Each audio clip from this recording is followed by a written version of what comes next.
Opa! Aí, pessoal, estamos ao vivo.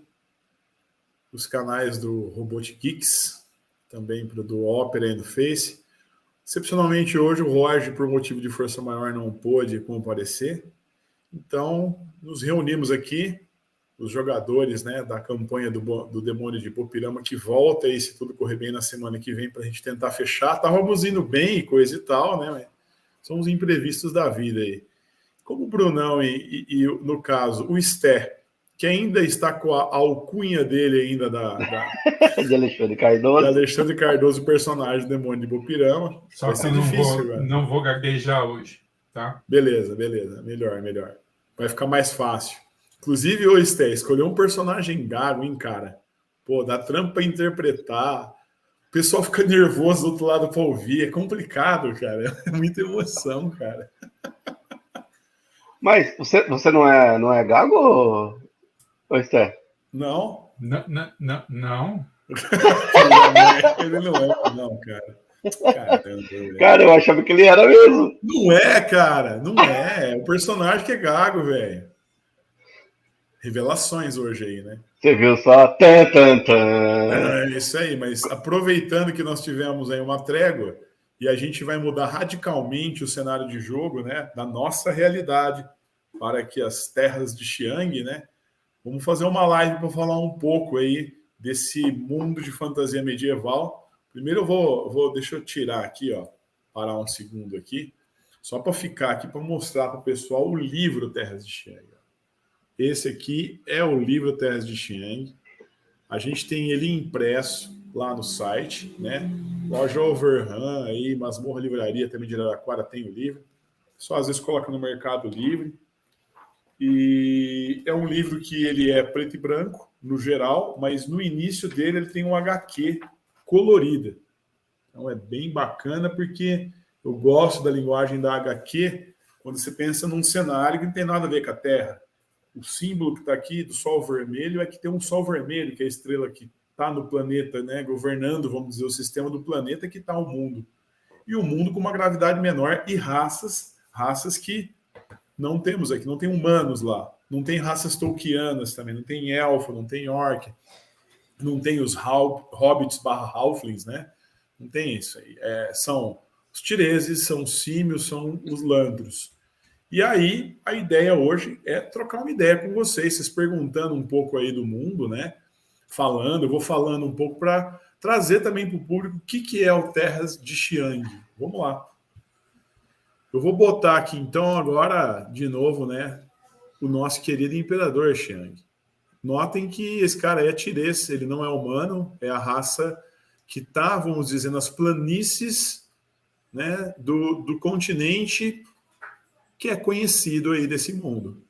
Eles estão nas planícies, os tireses, e esse é o líder dos tireses, o Imperador Xiang, né? Ele que é uma divindade e, ao mesmo tempo, tem um avatar encarnado na Terra. Ou mais deles, né? Não se sabe ao certo. É bem diferente, né? Mostrando aqui um pouco para vocês até, né, Opa, peraí. Caramba. Perdi aqui. É muita coisa aqui. Deixa eu ver se eu nos controle melhor aqui, ó. Para quem não conhece aí, ó, o que é o Terras de Xiang? É um cenário que começou em 93. O Sté acho que deve lembrar ainda. O primeiro jogo eu fiz lá no Sesc, em AD&D, utilizando o Kara-Tur do Forgotten Realms, que é aquele complemento para aventuras orientais. Não sei se vocês lembram disso aí. Sei, conheço. Aí era mais ou menos essa ideia, né? E é como eu tinha um mundo onde estava fantasia medieval, a gente criou uma ilha onde estaria ali esse pessoal, né? Entendi. Isso evoluiu para ser um continente de um planeta, que é o conceito atual de Terras de Xiang, né? Onde as raças aí, ó, evoluíram de felinos, símios, né? E de répteis, né? Pra vocês terem uma ideia, esse aqui é o primeiro mapa que eu fiz lá nos anos 93, ainda do Paintbrush, né? Aqui, ó, planície onde vivem os tireses, a floresta dos símios, que são os símios ordeiros, por assim dizer, o sul, onde estão os caras do mal, e aqui tinha os lantros que é um dos mistérios do mundo aí, né? O mapa foi evoluindo, ó. Essa aqui é uma versão já Quando eu cheguei aqui em São Carlos, 98, já estava na campanha, eu fiz à mão esse aí. E hoje você tem um mapa mais do livro que está bem melhor, né? Colorido, já está com o nome das cidades e tal. É um mapa que a gente vai usar, né? Esse aqui é uma textura de aplicar numa esfera para tornar ele um Terras de Shang, o planeta que tem esse negócio. É bem bacana. A gente usou numa animação. Dá para ver ali, ó.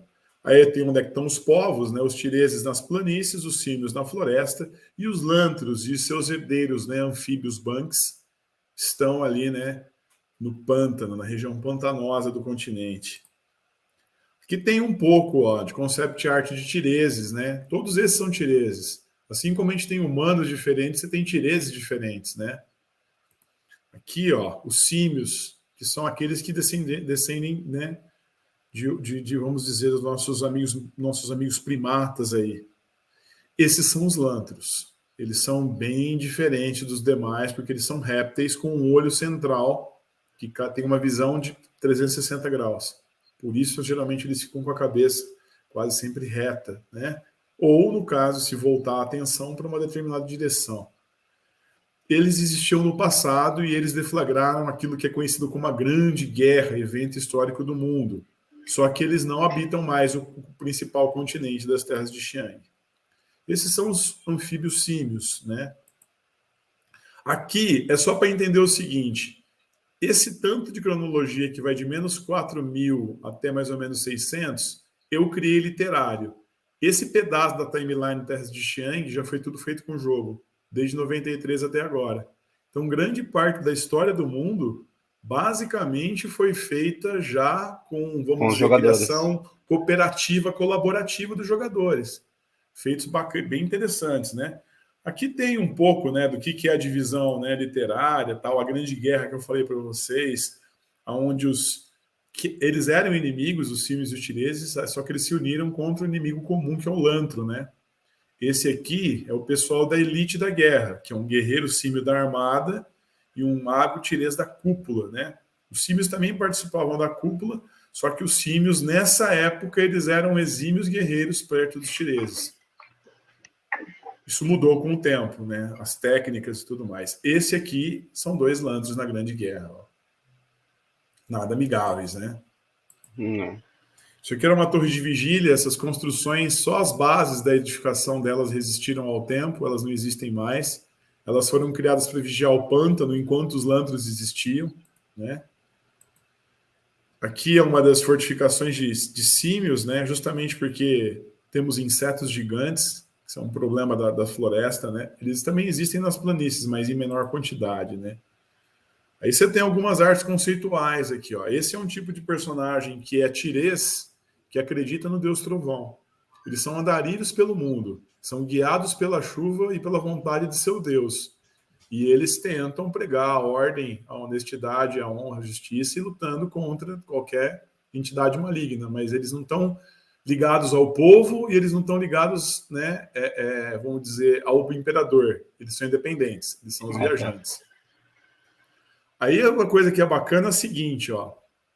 A ideia do cenário de Terras de Xi'an, como eu estava falando no briefing aí para vocês, né, antes da reunião, ele é um confronto de forças do caos total, que é o que vem, vamos dizer, das vibrações inferiores, de 3 dimensões inferiores, que são, você pode chamar eles de dimensões, planos, de infernos, porque tem uma vibração menor, e das forças superiores que se encontram dentro do plano terrestre. Um personagem como um viajante é alguém que está sendo influenciado por um dos caras que são os dos deuses, das divindades do bem, vamos dizer, que é como um Godin. Você tem outros personagens que não têm essa influência ou têm ligação com o mundo espiritual de outra forma, como vocês vão ver, né? Aqui, por exemplo, você tem alguns dos inimigos dos tireses. Esses caras aqui, os sombras, eles já estiveram no poder, eles instituíram um poder que era descentralizado, eles eram uma espécie de força criminosa que se uniu contra os governantes e assumiu, né, vamos dizer, o governo de todas as cidades chinesas antes da chegada de Xi'an. Aquilo ali do lado é uma aberração, é um ser criado a partir do cadáver de outros seres e animado com almas magicamente para produzir uma besta destruidora. Os sombras utilizam esse tipo de criação mágica contra o povo e os próprios heróis e outras forças do bem, vamos dizer assim, né? Léo, Oi, eu tenho já várias perguntas, cara. vamos lá então, deixa eu voltar. Volto. Prédios, vai lá. Manda ver, chefe. A primeira pergunta é: essas são todas raças Jogáveis? não, diferentes? E se existe algum intercruzamento, é viável ou não entre símios e tireses, vamos dizer? Não é compatível geneticamente. Certo, então não existe híbridos, então. Não existe híbrido. Claro que o amor é livre, mas não existe híbridos da relação. A outra pergunta é qual o nível de troca, sei lá, comércio, tecnologia Entre os povos? Ó, os Lantros, eles deixaram, em algum momento, depois da Grande Guerra, quando eles perderam a guerra e foram recuados ao pântano, eles deixaram de existir naquele continente ali, naquele plano, aparentemente. Então, basicamente, o continente é dividido entre símios e tireses, basicamente. Como eles tiveram a Grande Guerra e, através do tempo, evoluíram moralmente mais um pouco, existe uma relação de comércio muito grande entre os símios das fortalezas, que são os símios da floresta do norte da floresta, e os tireses. Como que é essa relação? Essa relação não é uma relação totalmente fácil. Os símios que são das fortalezas, eles são herbívoros. Os tireses são carnívoros. Isso já trouxe alguma diferença cultural. Os símios das fortalezas, eles têm um pacto com a natureza muito grande. Então, eles realizam extração mineral com muito mais cuidado que os tireses, mas fazem. Só que eles produzem menos minério. Os símios conseguem fazer extrativismo vegetal muito grande da floresta, principalmente daquilo das árvores que vão morrendo ou necessário trabalhar em cima por algum motivo, e eles trocam muita madeira por minério com os tireses. Ao mesmo tempo que você tem tirês que às vezes vai tentar explorar a floresta e os símios pegam, entendeu? E dá conflito, tem tirês que vai explorar a floresta e encontra com os símios cultistas do sul e os caras são devorados literalmente. Então, é um negócio perigoso se trabalhar nessa área de borda, né? Tá. Uma outra coisa que é importante é o seguinte: o mundo ele é muito mais hostil aos humanoides do que a Terra. Então, você tem uma série de outras criaturas que são predadores do planeta que existem, eles evitam áreas urbanas, mas dependendo da situação, até chegam a cercar uma área urbana mais desabitada, entendeu? Chegam a tocar. Então os heróis... Pode falar. Eu ia perguntar, não existe um tabu de uma espécie inteligente comer outra espécie inteligente? Existe. Os tireses não fazem isso, nem os símios do norte também não. Eles não comem nem carne, você imagina a própria espécie ou outra espécie, entendeu? Mas os tireses não comem símios, então? Não tem hábitos canibais. Mas isso não seria um hábito canibal, né? Porque não, mas você fala de comer outra raça, eles também não comeriam outro humanoide, provavelmente. Não é do feitio deles, não. Agora, os símios do sul, eles comeriam os tireses, comeriam os símios do norte e também comeriam assim, os que sobrassem deles que não venceram na guerra, entendeu?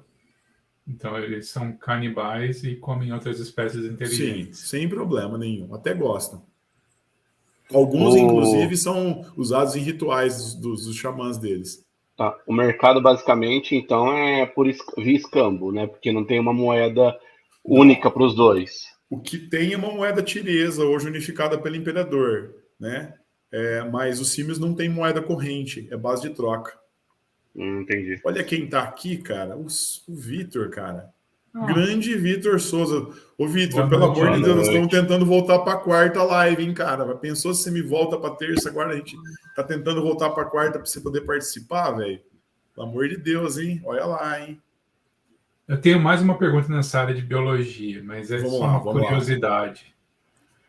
Então, os lagartos, quando um predador pega o rabo deles, eles conseguem desligar o rabo do corpo, soltar o rabo para trás e depois regenerar um rabo novo. Os lantros conseguem fazer isso? Não conseguem. Eles têm uma cauda que é funcional, mas não tem polegares, né? Não tem manipuladores finos, vamos dizer assim. Então ela serve para, por exemplo, derrubar alguém, passar uma rasteira, ou no máximo, por exemplo, empurrar alguma coisa, mas ela não consegue manipular alguma coisa. E eles não perdem a cauda e regeneram? Não. O problema deles, assim, que foi acontecendo, é que quando esses povos humanoides cada vez foram mais se organizando e tendo condições melhores, os lantros, eles ficou pequeno o pântano para eles. A média de vida deles é um pouquinho menor, mas eles atingem a idade adulta 1 ano antes dos outros humanoides, né, que são mamíferos. E isso começou com o tempo inchar demais o espaço e eles tentaram expandir, né? Eles foram os primeiros a dominar a magia. Só que o problema foi que quando eles tiveram a união dos símios e dos tireses e a troca de conhecimento, né, na parte metalúrgica, mágica e todo o conhecimento que as espécies tinham, aí ficou difícil. Tem algumas outras coisas que eu não posso contar que estão aí no meio, né? Brunão, você quer fazer alguma pergunta, cara? Fica à vontade aí, velho. Os minerais, a extração, tudo é o que a gente conhece, como ouro, prata, essas coisas? É muito próximo, realmente. Você tem que ter uma mina, você tem que... O lance é que os minérios eles estão incrustados, muitas vezes, dentro de camadas magmáticas, né? Expelidas, talvez, pelo centro do mundo, em algum momento. Então, elas ficam como veios, né? Então, você acaba encontrando nas minas, muitas vezes, minérios e pedras. Aí vale a pena falar o seguinte: um minério que é encontrado no mundo das terras de Xiang e no planeta, que não tem na Terra, é Jin. Ele é um metal azulado que faz liga com outros metais. E assim, o produto dele, que é mais difícil você conseguir fazer o manuseio por causa da temperatura alta, têmpera e tudo mais, mas ele produz armas e armaduras mais resistentes do que o normal. Entendi. Outra coisa... Pode falar. Pode falar. Não, pode falar. Então, outra coisa é o seguinte... nesse mundo que tem magia, tirando a última coisa, que é essa bola praticamente aí, né? Essa esfera perfeita aí, que é um caso especial, porque isso daí é uma pérola, então é de uma ostra gigante que vem. As outras, todas, são minérios. Esses minérios aí, eles também são extraídos, só que dentro do mundo eles armazenam mana. Eles são pequenas baterias. O corpo dos magos é uma bateria de mana. Só que muitas vezes, se um mago tem acesso a essas pedras, ele tem mais mana ainda, entendeu? Entendi. O que o pessoal faz dentro do cenário com as armas mágicas? Cria uma arma encantada que tem uma magia lá dentro e coloca uma pedra dessa para que o usuário possa usar a magia da pedra, entendeu? E poder usar aquilo como uma arma mágica. Uma arma que faz um feitiço. É algo que o pessoal faz muito. O imperador, inclusive, fez isso para criar o clã dos Lâminas Mortais, que é, vamos dizer, né, um grupo de heróis ali espalhados pelas planícies que tem como devoção o povo tirês e o próprio imperador. Esses aqui são alguns mamíferos úteis, né? O godo produz leite, é usado como montaria pelos tireses para puxar arado também. Ele é bem forte.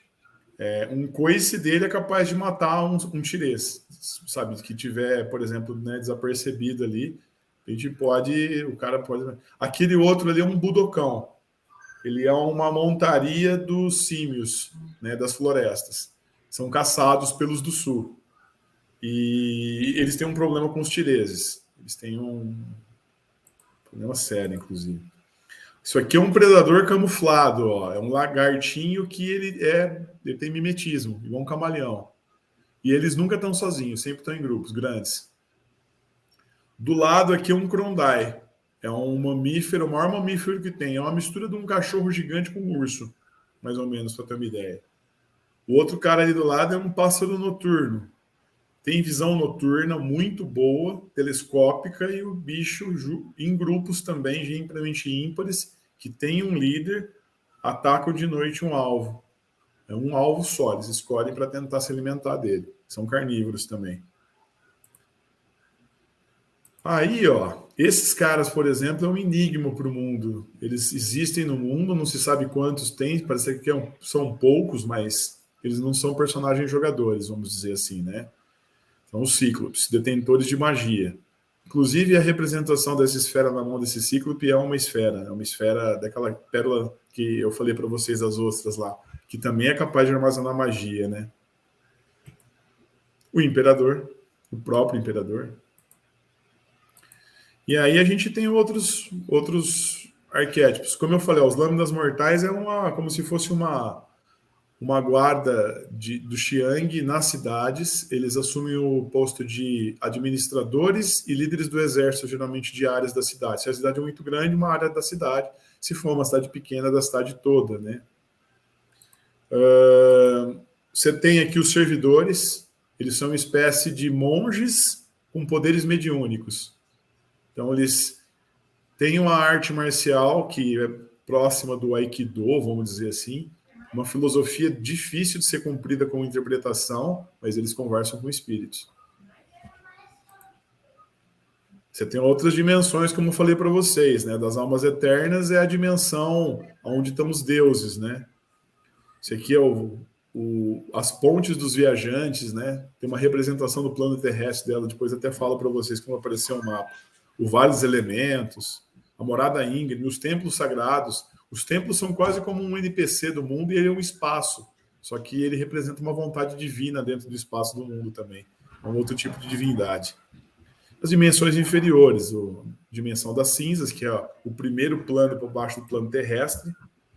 Aí você tem a dimensão da escuridão e das trevas, né? Que aí vai descendo cada vez mais ali. E aí fichas, ó. Um tirês do ano 10 da cronologia. Pode falar, Esther. Viagem extradimensional é possível para os jogadores?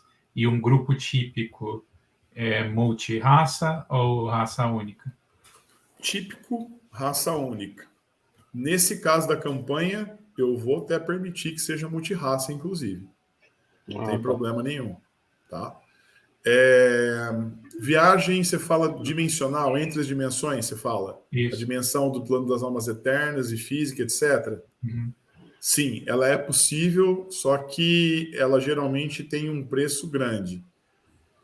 Os magos conseguem da cúpula, são capazes de fazer isso. Isso é praticamente uma lenda urbana, mago da cúpula. Dizem que existem, a cúpula ainda existe desde a Grande Guerra, a Associação dos Magos Tireses e Símios, ela manteve suas atividades e que eles viajam. Agora, fato é o seguinte: os Sombras, em algum momento, construíram uns artefatos mágicos chamados sinos portais. E esses sinos portais era como um artefato com magia dentro que um mago podia utilizar para poder abrir portais. Esses artefatos foram, segundo consta a lenda, caçados e destruídos pela cúpula, um por um até o fim, porque eles traziam um caos demais ao mundo. Mas que é possível pelo menos um personagem ver e ouvir em outra dimensão, os servidores podem fazer isso. Agora, viajar realmente de corpo e alma, com magia, mas dá para fazer. Magia é normal, então, um personagem jogador jogar com magia é normal. Ó como é que é o esquema da magia. 1 a cada 100 tireses nasce com uma mecha que é prateada ou dourada no corpo. Isso é indicação que ele tem aptidão mágica. Se ele vai desenvolver isso ou não, são outros 500. Se ele for para um templo, ele vai ser um monge do templo sagrado e provavelmente um eclesiástico, que é o cara da magia. Se ele for um adorador de Sukongodin, ele vai virar um viajante. Se essa criança desaparecer, dizem que a cúpula deve ter levado ela, entendeu? Uhum. Vai saber que caminho que ele vai escolher para magia, né? Você pode, inclusive, ser um servidor. Os servidores têm poderes mágicos ligados aos espíritos também. Os símios têm outra relação aí também, mas eles também conversam com os espíritos, né? Então é um negócio meio maluco. Os símios, da mesma forma, é cada 100 para 1 que é um dos que tem um usuário de magia. Não é uma coisa comum no mundo. Não é todo personagem que é. Você pode ser um personagem usuário de magia, mas ele é raro dentro do cenário. Entendi. A gente tinha comentado antes a questão da gravidade, os combates são mais excepcionais, vamos dizer assim, mais acrobáticos. Isso melhorou muito através do tempo, Brunão, porque é o seguinte, no início, os tireses não usavam toda a vantagem da acrobacia e das armas em conjunto. Isso foi uma evolução com o tempo, saca? A própria Grande Guerra, que eles foram provados ao extremo, é que, inclusive, mostra para eles que eles têm que usar isso. Inclusive, a imagem da capa, vou voltar aqui, ó. Olha o Tirês voando no meio do fogo. Você tá vendo aqui, ó? Coloca só você na tela. Esse cara aqui, ó. Esse cara aqui, ó. Então, mas coloca só você na tela. Tá. Ah, entendi. Você tá falando para, tipo, me fixar, né? Fixa você só na tela. Deixa eu ver se eu consigo, velho. Não consigo. Deixa eu ver. Conseguiu. Tá certo. Aí, ó. Ih, rapaz. Tinha dado certo e voltou. Vamos ver se vai agora. Agora vai. Olha o Tirês voando aqui, ó. O símio tá aqui, bacana. Ó. Olha o símio aqui, ó. O símio tá aqui, os lantras ali. O cara tá voando ali no meio, né? Então foi com o tempo. Vamos dizer que um mestre arma sagrada, ele consegue, por exemplo, ser um cara que vai voar e fazer essas acrobacias, um lutador. Mas se você pegar um lâmina mortal que tem uma armadura pesada, ele tá limitado a fazer, de repente, isso aí. Entendeu?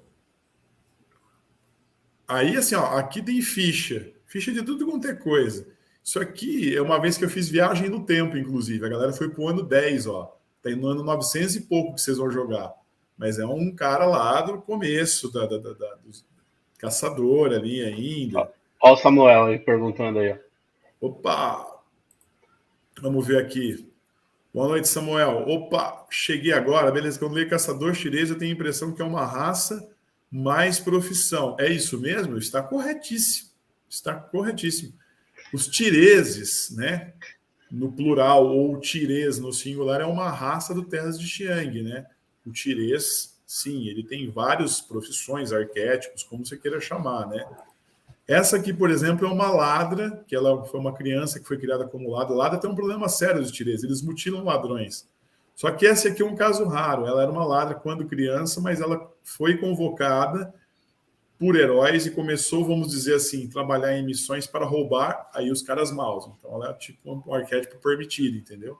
Tipo, ela é uma ladra. Robin Hood. Isso, a rouba dos malvados, é isso aí, né? Aqui tem, por exemplo, um lâmina mortal. O cara, na lâmina dele, ó, pode dar uma olhada, tem uma magia aqui, com carga e os dados dela. A magia dele é uma rajada de vento. Então, além dela ser uma espada de Jin, no caso da dele, que é azulada, esse metal aqui, também tem a magia dentro dela, né? Aqui, Abraço Pardo. Isso aqui é no mínimo curioso, tem que falar do personagem do Tony. O Abraço Pardo é um personagem que nasceu com o pelagem, e aí tem um negócio engraçado, Terras de Shen, que você pode gerar a cor do seu pelo. Por dados, sabe, geração aleatória? É uma opção. E aí, quando o Tony fez o personagem dele saiu que ele tinha a possibilidade de usar magia. Só que o que ele queria fazer? Um personagem forte que era lutador. E ele fez um personagem forte, lutador. E aí, em determinado momento, como o grupo que ele compunha se deu muito bem, e ele fez feitos heróicos, o imperador convocou ele para trabalhar na guarda pessoal dele, como discípulo divino. Então, o personagem do Tony Aitz aqui, ó, nosso amigo Tony, ele deixou de ser PC e virou NPC. Tem vários casos desses no Terras de Xiang. É bem legal isso. Uma hora o mundo abraça e fala, cara, você agora é especial, você faz parte disso aqui. É um dos personagens que está lá. E apesar de ele ser um cara fortão, ele usa essa espada aí, que é uma espada muitas vezes vista com o imperador, para missões especiais aí, né? De acompanhamento e extermínio. É bem bacana. O louco do Ópera é isso aqui, ó. Essa é a ficha de Sucumbo Godinho, Deus Trovão. Eu não estou falando que é do Avatar de Sucumbo Godinho, Deus Trovão. Esse é do próprio Deus Trovão mesmo. O cara que, tipo, é o líder dos viajantes, o responsável pelo fenômeno da natureza da chuva dentro do planeta. E tá aí, velho. Todos os poderes dele, com o livro do Terras de Shang, você consegue montar. E tá aí a ficha do próprio Deus, né? Uma das coisas que foi louca... no mundo? Claro, ele se manifesta no mundo. Corporalmente? Muitas vezes, corporalmente, raramente, porque ele pode enviar um raio na situação se o clima tiver propício. Não dá para você mandar um raio no meio do deserto sem chuva, tá ligado? Não tem como. Mas se no pedacinho do deserto tiver uma nuvem ali, ele pode tentar interferir ainda. Não dá para Sucumbo Godinho tentar, por exemplo, ajudar você com um raio dentro de uma caverna, uma dungeon, saca? Outra forma dele se manifestar, que é muito comum, é através dos sonhos. Ele tem conexão elemental com os adoradores dele, os viajantes, e muitas vezes ele se manifesta nos sonhos mesmo. É um suplemento do Ópera. É exatamente isso, é um cenário do Ópera, né? Eu vou parar essa tela aqui para compartilhar outra com vocês, quer ver? Que uma coisa que eu acho bacana, que eu estava mostrando para o Brunão antes, é o seguinte: eu sou um pouco mais Caxias que o Roger aí com a questão das tecnologias. Então, o que eu quero trazer para vocês aí, eu vou mostrar o que eu fiz na minha última campanha rapidão, é mostrar para vocês como que nós vamos usar o Roll20 durante a nossa próxima campanha também aí, né? Então, ó, é algo que é bacana. O mapa num espaço que está cercado ali pelos hexágonos, né? Para a gente poder saber a distância que vocês estão andando, se estiverem trafegando pelo mapa. E aqui a gente tem os mapas individuais dos espaços que normalmente vocês vão visitar com as fichinhas aqui, as próprias miniaturas dos personagens correspondente aos personagens que estão ali com as fichas. E como está dentro do Roll20, né? Tudo funcionando do Ópera bem, o legal é que as fichas elas estão integradas, então você não vai precisar tipo fazer o /R, né? 2D6, você vai rolar alguma coisa, vai estar tudo pronto dentro da ficha bonitinho. Tá demorando aqui para carregar, para fazer propaganda do Roll20. Me ajuda a te ajudar, Roll20. Carrega aí, cara. Carrega aí, gente demora. Demora principalmente porque eu tô aqui com vocês, tá ligado? Compartilhando tela, né? Stream de live e tudo mais, mas eu juro para vocês, eu vou parar esse que tá uma palhaçada, ó. Perdeu a chance aí, Roll20, de mostrar a ficha. Mas tem as fichas aqui, vai dar para rolar tudo, vai dar para chegar para vocês e fazer uma prévia aqui, ó. Isso aqui foi a visão de um personagem dentro do plano das Almas Eternas do próprio Sucumbo Godinho. É mais ou menos isso aí. Desenho do Filipinho. Filipinho, nosso grande artista aí, sempre presente. É aquele tipo de coisa que você quase tem que fazer um teste de sanidade na hora que você vê, né? E o legal da gente poder estar trafegando aí pelos espaços, né, que eu acho muito bacana, é que aí tem algumas cenas que são as cenas de ação, que muitas vezes, quando dá para a gente fazer com auxílio gráfico, fica muito mais fácil para tomar decisão, né? Para falar, puta, vamos por ali, vamos para cá, vamos fazer tal coisa, né? Ó, aqui, inclusive, a galera, ó, tá até aqui, ó, tá até com o nomezinho embaixo da campanha. E eu faço as fichas dos NPC. O Roger perguntou numa live aí, e você, Léo, você faz as fichas de todos os NPC? Faço, tá aqui, ó, porque eu gosto de ter os bagulho para rolar, já tudo pronto, não ficar na hora procurando nada. Tá tudo ali, tudo mastigado. Aí eu acho que vai ser bem bacana para tentar dar um apoio gráfico aí para nós, né? Que o Roger só tá na arte lá do Paint, né? Tá na arte do Paint ali, né? Mas, ó, a pegada do jogo é que você vai jogar com um herói. E aí tem um negócio que é legal do Ópera, que é o seguinte, né? Aqui em São Carlos, era uma galera que jogava muito da pá virada. Se os caras estavam num dia bom, velho, o jogo deslanchava. Se você pegasse um dia com a galera meio torta assim, teu jogo já era, velho. Porque a galera gostava muito de explorar o seguinte. Sabe aquela coisa da personalidade que, meu, eu não vou colocar que o meu personagem é um filho da puta na ficha porque o sistema não tem isso, mas eu vou agir como um durante o jogo. Tá todo mundo é isso, né? Todo mundo é Vegeta da vida, né? Todo mundo é Vegeta. Um negócio que era muito complicado pra gente era o seguinte: se o sistema de regras ele não prevê minimamente as interações sociais, psíquicas de um personagem baseado na ficha, você tá fudido. Porque o cara chega e fala, você é um herói tirês, por exemplo, o cara chega e fala, ó, o cara foi lá te trazer como se fosse uma marmita, né? Ele preparou, os moradores, muitas vezes, das regiões que o herói vive, eles meio que se sacrificam para dar tudo que tem de melhor para o herói ser o cara que cuida deles, entendeu? Na hora que tem um combate, alguma coisa assim. Aí o cara chega lá e fala, matei esse cara. Velho, o que você vai fazer isso, tá ligado? Você é um herói, né? E aí, não, matei o cara, mas não dá para você fazer isso no Opera e principalmente no Terras de Shang. Por quê? Você tem geralmente um código de honra, você tem honestidade na tua ficha, você tem um código moral ali mínimo, você entendeu?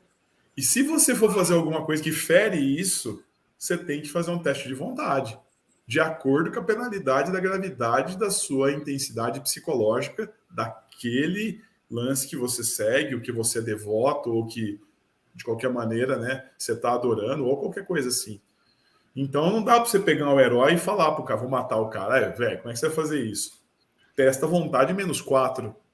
Não consegui. Você não consegue matar o cara, tá ligado? Não tem como. Pode falar, Esther. Sobre isso.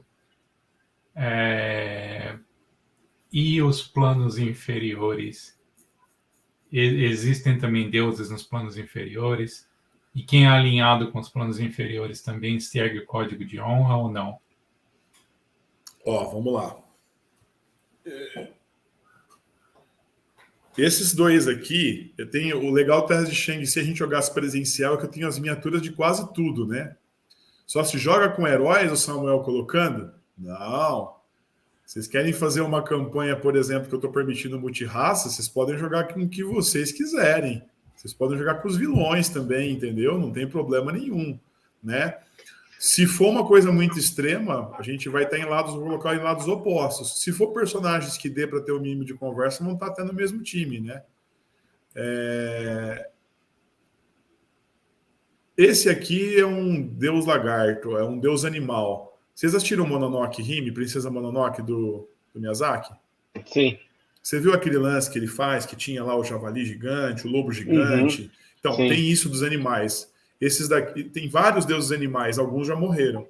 Esse aqui são irmãos, mas esse ficou louco, esse matou esse, e esse, por exemplo, está numa parte do segundo plano inferior governando. E ele é adorado por cultistas dos símios, entendeu? Tem uma outra criatura que veio por um problema extradimensional em algum momento do mundo, né, de conflitos que aconteceram dos humanoides que usaram magia de maneira desmedida.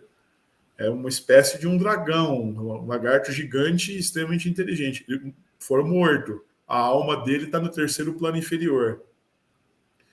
Os sombras que se venderam por magia e metamorfosearam o corpo, alguns morreram, outros foram mortos, se tornaram bestas, estão no primeiro plano inferior, mais ou menos dividindo a área dele. Então, você tem uma galera que habita ali, que é adorada também, entendeu? Dentro dos planos inferiores, da mesma forma que você tem os deuses do plano das almas eternas. Então, mas quem é alinhado com os planos superiores é honrado, e quem é alinhado com os planos inferiores? Não necessariamente, Sté. Porque assim, ó, um adorador de Dargon, ele não vai ter nenhum tipo de normal de conduta a seguir, entendeu? Nenhum. Por exemplo, em relação a gente estava falando aí, canibalismo, qualquer coisa do tipo, saca? Só que se ele quiser matar alguém na rua, ele vai. Ele vai matar, de boa. Não tem por que ele não se segurar, entendeu? Só que ele tem alguns votos que ele tem com o Deus dele. É uma outra coisa que ele tem que fazer ali. Porque o tipo de construção social dele é diferente. Mas aí está expresso isso na ficha. Tem lá. E existe essa divisão, esse quiasma entre quem é do bem, quem é do mal, e não tem no meio do caminho meio cinza? Claro que tem. A cúpula. O que é a cúpula? Né? Ninguém sabe direito o que ela faz, a cúpula. Cadê os lantros? Os lantros, por exemplo, são cinzas totalmente. Eles não estão ligados a nenhuma divindade, entendeu? Você tem outros heróis que, vamos dizer assim, outros tipos de personagens que não são heróis, que também estão numa faixa cinza. Pedras, por exemplo, tinha uma época que Tireses, que eram exímios combatentes, chamados de gladiadores ali, mas não da maneira como a gente entende aqui, eram como se fossem mercenários, mais ou menos assim, né? Até alguns se chamam dessa forma. Os mercenários ou gladiadores ali, eles são uma força contratada geralmente por quem pode pagar, entendeu? Esses caras são completamente cinzas também. Para quem que ele vai estar trabalhando? Não se sabe. Agora, fica mais claro você entender que tem os sombras geralmente estão ligados às divindades do primeiro plano inferior, entendeu? Geralmente já tem essa ligação pregressa. Os cíclopes, ninguém sabe direito. E a própria fauna e flora do mundo. Uma parte da fauna e flora é completamente cinza. Não tem nenhum tipo de orientação, mas uma parte dela tem. Entendi. Ó, o Samuel perguntou aí. Estava lendo no site, 3 raças, descendem símios, não há humanos, elfos, raças padrões de fantasia. Samuel, não tem, cara. Tem nada disso aí, velho. Inclusive, os próprios descendentes dos répteis aí, eles não são permitidos no momento como personagens jogadores. Uma questão que existe no próprio cenário aí. Não que isso não possa mudar. Tudo pode mudar, né? RPG, isso que é legal. Tudo pode mudar. Mas, basicamente, o pessoal vai ser o símio ou Tirês dentro da próxima campanha, tá? Vão ser essas 2 raças permitidas aí. E vocês querem que eu mostre mais algum material, fale alguma coisa? Vocês têm mais questões? O que vocês querem fazer? Vocês querem perguntar mais de personagem possível? Arquétipo é rolado ou eu escolho? Você escolhe. Tanto raça quanto arquétipo. Você que vai escolher. Dos símios eu falei pouco aí, mas os símios, eles têm, por exemplo, os guerreiros deles, eles têm uma formação diferente, né? Os símios não usam muito arco, eles usam, na maioria das vezes, pelo menos os das fortalezas, bestas, sabe, balestras. Uhum. Porque os animais que eles caçam têm uma armadura muito, né, uma proteção natural muito forte. E geralmente o arco não é efetivo. Por isso que tem que acabar usando balestra, né? Então você tem guerreiro com lança, guerreiro com machado, tem várias técnicas, com balestra. Você tem dentro dos símios xamãs, que aí é que tá, eles geralmente estão ligados a deuses animais que já, inclusive, estão presentes no plano já ainda. Estão vivos, vamos dizer. Você tem alguns símbolos que são xamãs deles, e você tem também monges elementais, que é uma forma de união mais primitiva com a natureza, e é uma galera que, vamos dizer assim, eles são os grandes líderes e também quase que grandes magos do povo, sabe? Eles que são os caras que são os pivôs centrais ali. Esses caras são bem fortes em termos de magia e habilidade física. São alguns dos personagens possíveis aí. Você tem batedor também, que é um tipo de símio que a galera super rápida, saca? Você viu o cara não tá mais aqui, não tá ali, super furtivo. Galera que vai fazer o stalk ali. E por aí afora, né? Bacana, bacana. A galera que estava jogando a outra campanha, estava vendo aqui, ó, tinha um caçador tirês. O que é um caçador tirês? Tem caçador símio também. Mesmo os símios que têm assim, uma ligação muito grande com a natureza, insetos gigantes e outras criaturas podem causar ou estar em desequilíbrio, trazendo problema para a população humanoide, sabe? O caçador, ele é uma espécie de batedor e investigador. Ele fica sempre nas periferias procurando comportamentos estranhos, entendeu? Mais ou menos assim. Ele chega a matar, até entra em combate, mas não é o objetivo dele de vida, entendeu? O objetivo dele é prezar pela vida. Se acontecer de ter que abater, ele não vai abater sem dó, mas muitas vezes ele tem que entender o que está acontecendo para tentar melhorar a situação. Não é, às vezes, entrar só em combate, entendeu? É um caçador, por exemplo, né? É um dos caras que estava lá. Um outro personagem era um servidor. Inclusive, foi bem legal, porque o cara morreu no terceiro jogo e continua a campanha como espírito. É algo que dá para fazer em TDS. Se você tem alguém aí que, né, tem uma ligação, o único problema é que era quase que um jogo paralelo, porque o personagem que fazia o ponte com o mundo dos mortos era ele. E ele morreu e ficou isolado, né? Nossa. Aí eles tinham que encontrar, de vez em quando, alguma maneira de tentar comunicar com ele. Era possível. Mas foi uma coisa engraçada até. O outro personagem era um discípulo de Lâmina e durante a campanha se tornou um Lâmina mortal. Os heróis, como geralmente armas sagradas, tireses, lâminas, são aqueles esquemas de... Os guardiões do templo é o esquema mestre-aprendiz, sabe? E o mestre, geralmente, ele tem vários aprendizes. Porque um bom aprendiz de lâmina que passou por todo o treinamento, na pior hipótese, ele vai ser um excelente líder de guarda, saca? Então, ele não vai ser descartado mesmo que ele não se torne um lâmina. São poucos aquele que vai seguir realmente o caminho do herói. Mas pode acontecer, né? Deixa eu ver que tem uma pergunta aqui do Samuel. Aqui, ó. O paradigma tecnológico é análogo ao período da história? Vai até a Revolução Industrial? Não, Samuel. É um pouco, vamos dizer assim, que é praticamente a Idade do Ferro. Tá?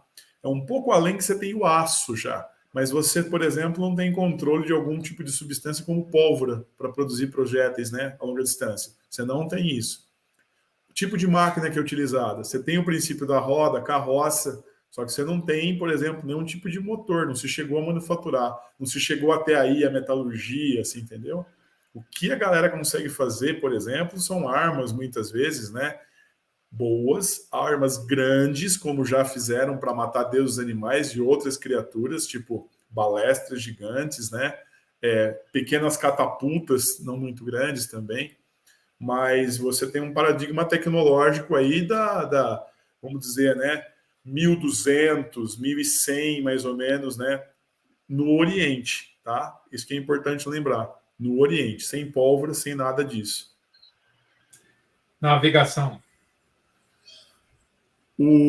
A navegação acontece, até vou mostrar no mapa ali, na parte norte, que tem a cidade de Águas, é a primeira cidade dos Tireses, é a cidade mais antiga, inclusive, de todas, é a cidade de Águas. Vila costeira, embarcações pequenas, para poder simplesmente fazer pesca. O máximo que você tem é um pequeno veleiro, você entendeu?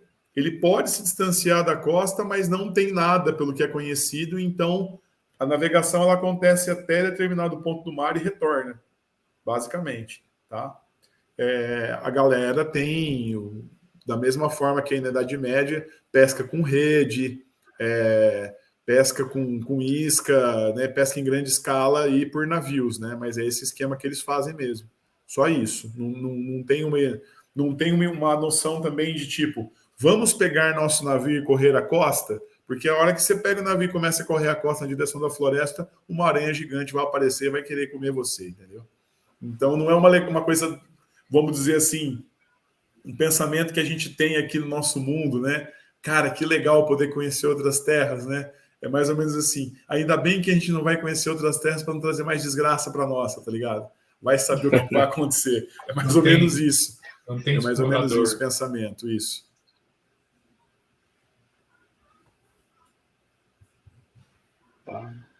E na campanha que você vai fazer, a gente vai começar com um personagem nível 1?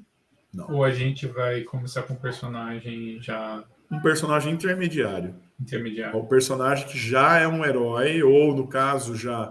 Se, por exemplo, for eu quero fazer um mercenário gladiador, é um cara que é um cara experiente, já passou por missão, vai ter que ter um background, tem que ter uma narrativa, uma historinha. A gente vai fazer junto aí, coisa rápida, a gente usa o grupo do Zap, agiliza, deixa a ficha montada já, aí quando vocês entrarem já vai estar tudo pronto para poder interagir aí no Roll20. Esperamos que fique mais bacana, vai dar certo aí.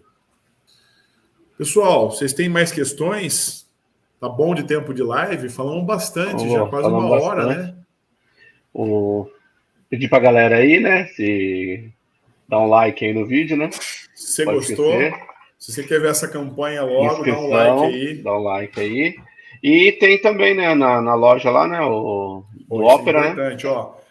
O legal desse aqui, tá bem barato o livro físico, porque foi impresso em outra época, né? Já pagou, se pagou, então que a gente tem uma ponta de estoque aí. Mais para frente vai precisar fazer uma reavaliação dele.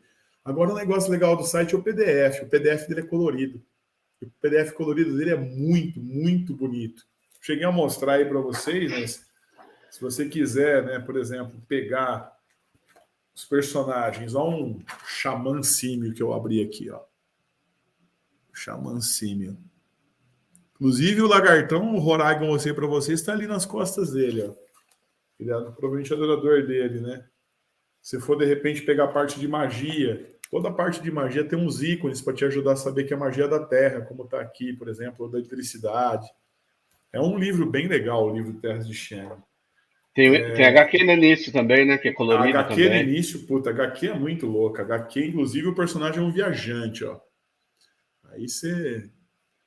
O Altair, que fez esses desenhos aqui, caprichou bastante. Eu dei um toque só no sol, no cenário, né? Na parte, vamos dizer assim, do céu. Por causa dos tons de roxo que eu imaginei. Mas toda a arte é dele, é um livro bem legal, é um belo RPG. Tem bastante material de apoio, gente. Tem muita ficha aí no material de download. Ele é compatível com a nova versão do Opera? Totalmente. Inclusive, ele é mais perto da nova versão que da versão 6.3, que é aquela da Comic Store. Só que assim, Brunão, mudaram algumas coisas, né, com a segunda edição, e mais para frente aí, daqui 1 ano, 2, eu acho que vai ter que fazer uma reedição desse Terras de Xiang. Mas por hora, isso aqui é livro para a vida inteira, ó, capa dura, e dá para jogar, velho, muito, muito tempo. Estamos desde 93, eu tô desde 93 jogando, já faz um bom tempo aí, né? Faz ano que vem 30 anos de Terras de Xiang, olha que loucura, velho. Eu tô dando risada, mas é de desespero, tá? Tô triste, mas tô chorando por dentro, né? É isso aí. Ô, estão batendo palma aqui, vou ter que encerrar a live de qualquer jeito mesmo. Não, beleza então, cara. Gente, obrigado aí pelo apoio, valeu. Vamos pensar, eu vou dar um jeito de mandar para vocês aí uma cópia do físico ainda para vocês aí. Vamos ver como é que eu faço. Tranquilo, cara. Abraço para vocês, gente. Um abraço, tudo de bom. Obrigado, tchau, galera. Até mais. Tchau. Abraço, gente. Tchau.